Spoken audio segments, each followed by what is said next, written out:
Кыргызстанда коронавируска кабылгандардын саны бүгүн дагы 24кө толукталды. Алардан 3-ü медицина кызматкерлери. Ноокенде жайлоого бара жаткан окуучулар кырсыкка учурап, алардан бирөө каза тапты. Ошто кан берүүчү донорлордун саны кескин кыскарды. Президент Сооронбай Жээнбеков Советтер Союзунун баатыры Чолкунбай Сүлөбердиевдин эстелигинин ачылышына катышып келди. Кабарлар маалымат программасы сиздерди ушул жана башка жаңылыктар менен кабардар кылабыз. Сиздер менен мен Нуржамал Баргыбаева болом. Амансыздарбы.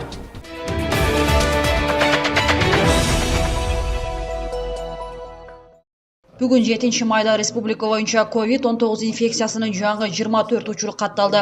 Бул тууралуу Саламаттык сактоо министринин орун басары Нурболот Үсөнбаев өкмөттө өткөн брифингде билдирди. Катталгандардын көбү Нарын облусунан, илдетке кабылгандардын арасында 3 медициналык кызматкери бар. Жалпысын алганда Кыргызстанда аталган ооруга кабылгандардын саны 895 учурга жетти. Министрдин орун басары кошумчалаганда, бүгүн сутка ичинде 23 бейтап ооруканадан айыгып чыкты. Республика боюнча бүгүн күнгө чейин жалпы 637 бейтап оорудан айыгып ооруканадан чыгарылды.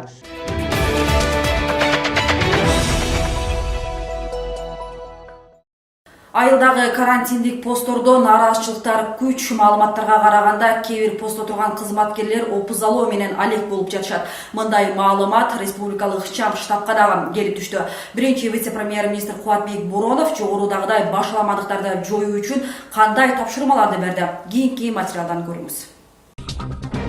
Жергиликтүү өз алдынча органдардын макулдашылбаган чечимдери коомчулукта тынчсызданууну пайда кылды. Бул туурасында биринчи вице-премьер-министр Кубатбек Боронов штабтын жыйынында билдирди.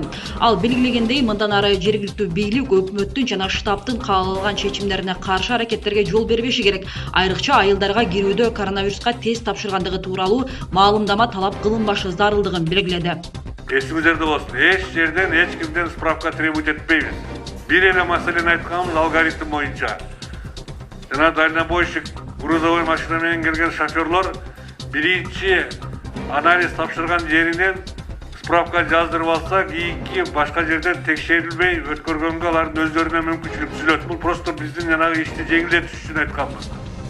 Айылдардагы карантиндик посттор боюнча нааразычылыктар күч алды. Айрым постто тургандар опузалоо, коркутуу менен алек болуп жатышат. Ошондой эле аталган посттордо айылдарды аралап өтүүдө жарандарды кармап, өткөрбөй жаткан учурлар болуп жаткандыгы тууралуу маалыматтар штабка келип түшкөн. Мындай көрүнүштөрдү жоюу үчүн жергиликтүү органдарга тапшырма берилди. Урматтуу полномочий представительдер, особенно булар ушул сиздерге тиешелүү, акимдерге айтып тапшырманы берип, ушул посттордун баардыгын порядок келтиргиле. Алып сал дегенден алысмын, себеби алда кандайдыр бир ыздырышы фактор болуп атат, айды таза кармаганга. Иштесин макул, бирок порядок менен болсун.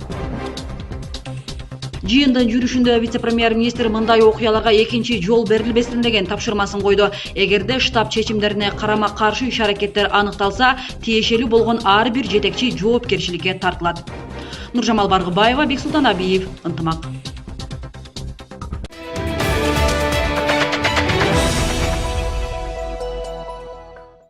Орусиянын Оренбург облусунун Соль Илекс шаарында убактылуу кармалып турган 541 кыргызстандык жарандарды алып келишти. Бул тууралуу Тышкы иштер министрлиги билдирди. Алардын баары обсервацияга алынат. Белгилей кетсек, оор эпидемиологиялык абалдын жана Казакстандын бийлиги кабыл алган катаал чектөөчү чаралардын кесепетинен биздин жарандардын Казакстандын аймагында жеке унаасы менен транзиттик түрдө өтүп кетүү мүмкүн болбой келген. Кыргызстандын Тышкы иштер министрлиги Казакстандын аймагында өзгөчө абал алына электигин жана чет өлкөлүктөрдүн Казакстанга киришине чектөө киргизилгендигин эскертет. Мындан улам Соль Илекс шаарынан жарандардын кайтарылышы Орусиядагы жарандар үчүн орус-казак чек арасына келишине себеп болбошу керек экендиги белгиленген.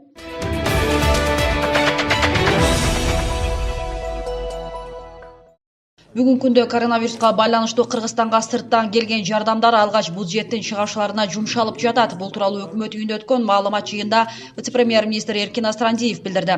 Анын айтымында маалымат каражаттарына жарыяланып жаткан миллиондордун баары келе элек. Ар бир түшкөн каражат кайсы тармакка кетип жатканы боюнча Каржы министрлигине тапшырма берилген.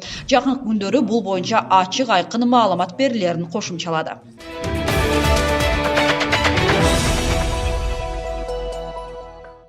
Жалал Абад облусунун Окен районунда 11-класстын окуучусу жол кырсыгынан каза болду. Бул тууралуу облустук жол кыймылынын коопсуздугун камсыздоо бөлүмү маалымат таратты. Окуя 6-май күнү саат 13:00 чамасында болгон. Андан Окен айылынын 25 жаштагы тургуну өзүнүн Hyundai Porter унаасын айдап 11-класстын 4 окуучусу менен Кара булак жайлоосуна бара жатып кырсыкка кабылган. Натыйжада 3 окуучу денесинен жаракат алып аймактык оорукананын хирургия бөлүмүнө жеткирилген. Ал эми бир окуучу окуя болгон жерден каза тапты. Боюнча териштирүү иштери жүрүп жатат.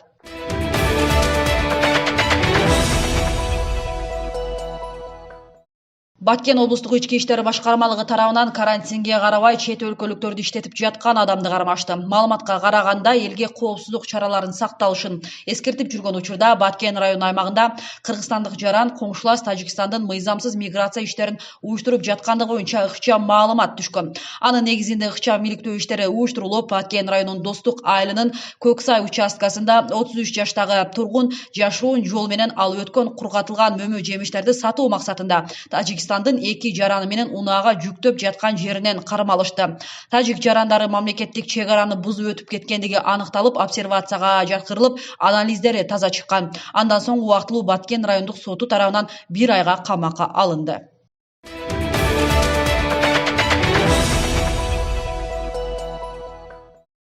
Ошто кан берүүчү донорлордун саны кескин кыскарды. Буга чейин жылына 600гө жакын жаран өз ыктыярлары менен кан тапшырып кетишкен болсо, азыр бул көрсөткүч 2 эсеге азайган. Ошол эле учурда канга муктаж бейтаптар дагы көп болуп турат. Кененирээк Мимоза Жаныбек кызынын материалында баяндалат. Ош облустук кан борбору Оштогу медициналык мекемелерди донорлук кан менен камсыздап турат. Ооруканаларда жаткан бейтаптар ушул жерден пайдаланышат. Азыркы учурда кандын запасы бар болгону менен кырдаалга байланыштуу өз ыктыяры менен келип кан тапшырган жарандардын саны кыйла азайды. Положение кабыл ошол кабыл алынгандан бери бизге кан донорлордун келиши кыйындады. Айрыкча бизге акысыз жана кайтарымсыз донорлор келчү, алардын дагы келиши кыйындады. Айрыкча документтери менен, маршрутный листи менен чакырып келип атабыз. Кээ бир шаарга жакындарды өзүбүздүн машинабыз менен телефон аркылуу убактысыз келип калган донорлорду суранып, машинабыз менен алып келип, кан тапшырганда жеткизип коюп атабыз. Ар бир медициналык мекеме канга муктаж. Адистердин айтымында бейтаптар операциядан кийин өзүнө келиш үчүн кан куюу зарыл. Канга муктаж болгон жарандардын саны көп, бирок кан берүүчү донорлор аз. Тест резус отрицательный донорлор, 4-чү группадагы донорлорду селекиздөөчү донор деп коебуз. 15% адамдары резус отрицательный болот, ал эми 4-чү группабыз 5% болот. Ошолордун запастары кескин азайып кетти. Силерден сураныч, жумуш күндөрү saat 8'den, geçik saat, ertemengi saat 8'den saat 15'e çeyin gelip kan tapşırıp geçseniz болады. Маршрутный листти өзүңөр толтурасыңар, жаныңарда сөз өзүңөр тастактоочу документ болуш керек, желательно паспорт болуш керек. Кызылай кому туруктуу донорлордун сап башында. Анткени бүгүн кан борборуна келип, кырдаалга карабастан кан тапшырып, өз салымдарын кошуп жатышат. Сегодня получается 7 мая, и я нахожусь в центре сдачи крови. Аталган коомдун мүчөлөрү бул эле эмес, буга чейин да бир нече жолу кан тапшырып, адам өмүрүн сактап калууга жардам көрсөтүп келишкен. Коомго жардам сурап кайрылгандар да бар. ОРЗО, несмотря на то, что мы карантин, сдаем кровь. Баягы кан тапшырганда бул жерде кан тапшырган адамды 14 турана чыгарылат да. Адам ошо кан бирөөнүн өмүрүн сактап калган аз келгенсе, өзүнүн ден соолугу да текшерилип калат да. Өзү кан борбордо иштеген врачтар айтат, баягындай мини-диагностика болуп, мини-медосмотр болуп калат экен да.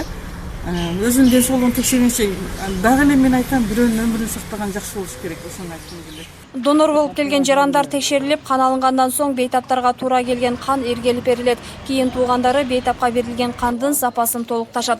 Жана 18 жаштан 60 жашка чейинки жарандар бере алышат. Учурда Оштогу кан борбору заманбап жабдуулар менен камсыз болгон бейтаптардын ден соолугу үчүн тынымсыз иштерди жүргүзүүдө. Сарык, бруцеллез, ВИЧ оорусу менен жабыркаган жарандар жана мүмкүнчүлүгү чектелген жарандарга кан тапшырууга болбойт. Ош облустук кан борбору бардык жарандарды кайдыгер карабастан кан тапшырып, бирөөнүн өмүрүн сактап калууга чакырат. Мимоза Жаныбек кызы, Бексултан Абиев, Ынтымак.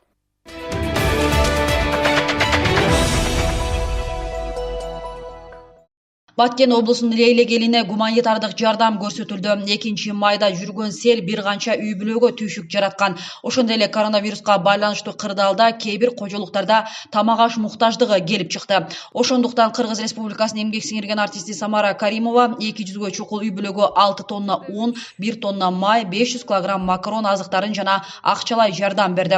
Аталган аймактагы тургундардын ар бирине азык түлүктөр даректөө жеткирилди.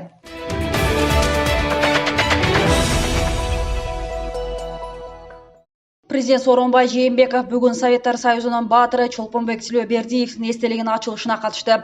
Баатырдын эстелиги Бишкек шаарынын батыш бөлүгүндөгү аты коюлган паркта ачылды. 11 гектарды ээлеген парктын аймагы Бишкек шаарынын мэриясы тарабынан толук оңдолуп түзөлгөн. Буга чейин аталган паркка Чолпонбай Тилөөбердиевдин ысымын ыйгаруу жөнүндө демилгени Кубанычбек Керимбеков жетектеген Советтер Союзунун баатыры Чолпонбай Тилөөбердиев атындагы коомдук фонд көтөрүп чыккан. Эстеликтин скульптору Марлен Бакачиев, Бишкек шаарынын мэри Азиз Сурахматов мамлекет башчысына жүргүзүлгөн оңдоп түзөө иштери жөнүндө айтып берди. Чолпонбай Тилөөбердиевдин эстелигинин ачылышына Россия Федерациясынын Кыргыз Республикасындагы атайын жана ыйгарым укуктуу элчиси Николай Удовиченко да катышты.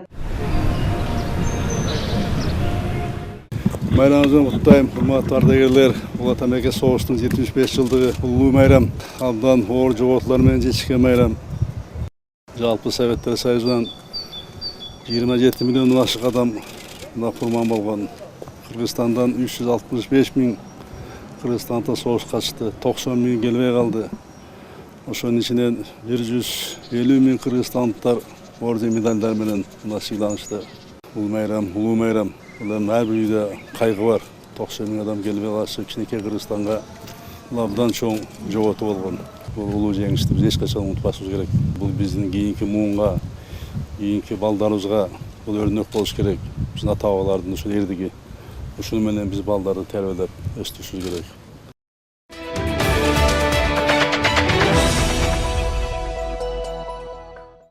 Ош облусундагы Улуу Атамекендик согуштун ардагерлерине өлкө башчы Сооронбай Жээнбековдун белектери жеткирилди. Ош облусунун жетекчиси Узарбек Жылкыбаев президенттин атынан 1941-45 жылдардагы Улуу Атамекендик согуштагы жеңишке 75 жыл мааракелик медалин тапшырды. Мындан сырткары Россия Федерациясынын президенти Владимир Путиндин атынан да юбилейлик медалдар дагы ыйгарылды.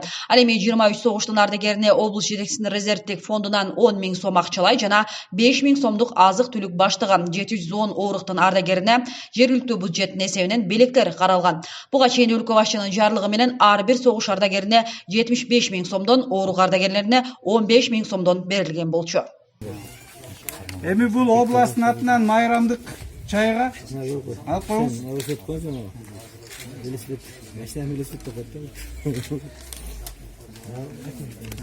Бул акимдики.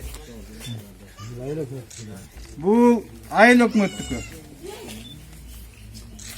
Мындай кызматы кичинерген сайын конверти калыңыраак болуп атат.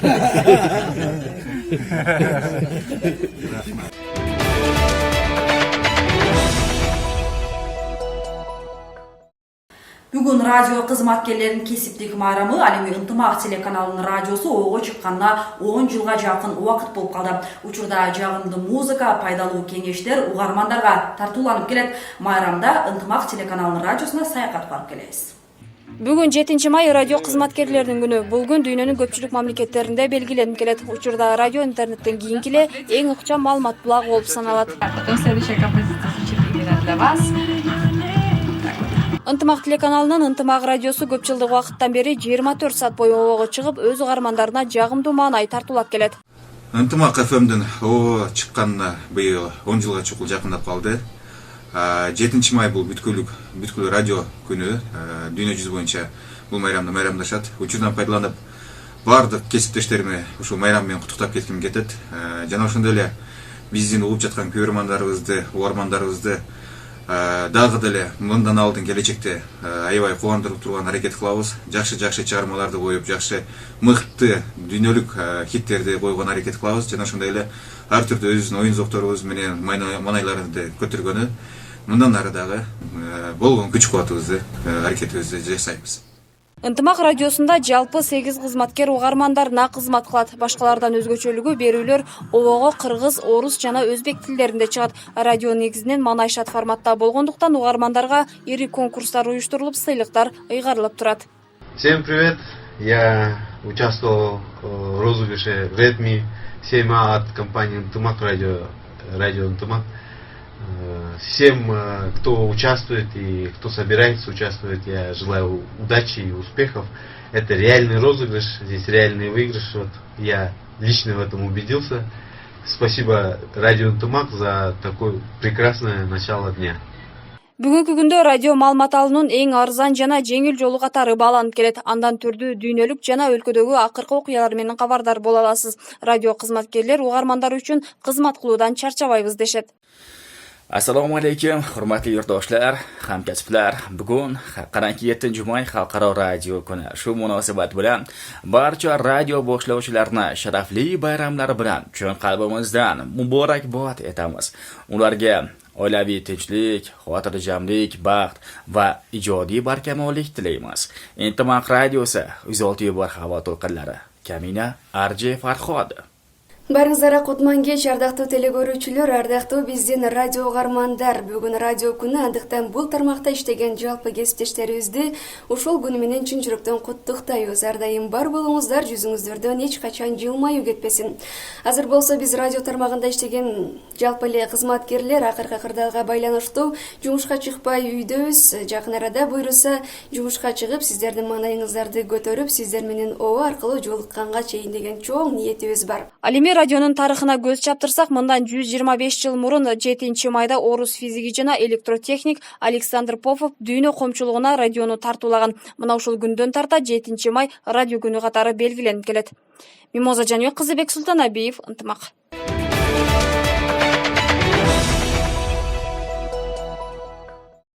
Биз мына ушуну менен бүгүнкү чыгарылышыбызды жыйынтыктайбыз. Алдыда аба ырайы тууралуу маалымат менен таанышып алсаңыздар болот. Эскерте кетели, сиздер ушул жана башка маалыматтарды биздин Ынтымак KG сайтыбыздан, ошондой эле Ынтымактын YouTube каналынан дагы көрсөңүздөр болот. Ал эми мен Нуржамал Баргыбаева сиздер менен коштошом, аман болуңуздар.